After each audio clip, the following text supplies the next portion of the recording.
Fire your self. Fire your self എന്ന് ഉദ്ദേശിക്കുന്നത് വേറൊന്നുമല്ല, നമുക്ക് എല്ലാവർക്കും പരിചിതമായിട്ടുള്ള ഒരു കാര്യമാണ്. നമ്മൾ ജോലി ചെയ്യുന്ന സ്ഥാപനത്തിൽ നമ്മൾ എന്തെങ്കിലും ഒരു തെറ്റ് കാണിച്ചു കഴിഞ്ഞാൽ മറ്റൊരാൾ അത് ചൂണ്ടിക്കാണിച്ചു, ഒരു പക്ഷേ നമ്മുടെ മുതിർന്ന സീനിയർ ആയിട്ടുള്ള ആരെങ്കിലും ആയിരിക്കാം, അവർ അത് തെറ്റാണെന്നുള്ളത് നമ്മളോട് പറയും. അത് പലരും പല രീതിയിലായിരിക്കും അത് റിയാക്ട് ചെയ്യുന്നത്. അപ്പോൾ അതിലൊരു പക്ഷേ നമുക്ക് ചിലപ്പോൾ വിഷമം തോന്നിയേക്കാം. അത് സ്വാഭാവികമായിട്ടുള്ള കാര്യമാണ്. പക്ഷെ ഇവിടെ പറയുന്ന ഒരു കാര്യം എന്ന് വെച്ചാൽ, മറ്റൊരാൾ നമ്മളെ വന്ന് ഫയർ ചെയ്യുന്നതിന് മുമ്പായിട്ട്, അല്ലെങ്കിൽ തെറ്റ് കണ്ടുപിടിച്ച് നമ്മളെ വഴക്ക് പറയുന്നതിന് മുമ്പായിട്ട് നമുക്ക് എന്തുകൊണ്ട് അത് കണ്ടുപിടിച്ചുകൂടാ? ഇപ്പോൾ തീർച്ചയായിട്ടും ഒരു വിലയിരുത്തൽ ഇടയ്ക്കെങ്കിലും നമുക്ക് വേണം. ഒരുപക്ഷെ നമ്മുടെ തന്നെ എന്തെങ്കിലും കുറ്റം കൊണ്ടിട്ടായിരിക്കാം, അല്ലായിരിക്കാം. എന്തുതന്നെയാണെങ്കിലും അതിനെ നമുക്ക് മുൻകൂട്ടി തന്നെ നമുക്കത് കാണാനായിട്ട് ഒരു പക്ഷേ സാധിക്കുന്നുണ്ടെങ്കിൽ തീർച്ചയായിട്ടും പല ബുദ്ധിമുട്ടുകളും നമുക്ക് ഒഴിവാക്കാമായിരുന്നു. അപ്പം നമുക്ക് തന്നെ നമ്മൾ ചെയ്യുന്ന കാര്യങ്ങൾ, നമ്മൾ ചെയ്യുന്ന ജോലി, അല്ലെങ്കിൽ നമ്മളെ സ്വഭാവത്തിനെ നമുക്ക് വിലയിരുത്താനായിട്ട് പറ്റും.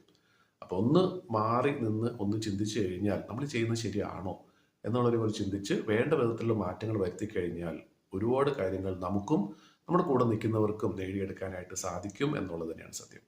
അപ്പോൾ ഈ രീതിയിലുള്ള വിലയിരുത്തൽ ഇടയ്ക്കിടയ്ക്ക് നമുക്കൊന്ന് ചെയ്ത് നോക്കാവുന്നതാണ്.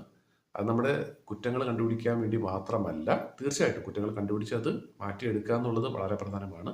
പക്ഷെ അതേപോലെ തന്നെ നമുക്ക് നല്ല രീതിയിലുള്ള എന്തെങ്കിലും സ്വഭാവ ഗുണങ്ങളുണ്ടെങ്കിൽ അതിനെ അപ്രീഷിയേറ്റ് ചെയ്യാനായിട്ടും നമുക്കൊരു അവസരം കിട്ടുക എന്നുള്ളതും ഈ ഒരു പ്രോസസ്സിലൂടെ നമുക്ക് ചെയ്തെടുക്കാൻ സാധിക്കും.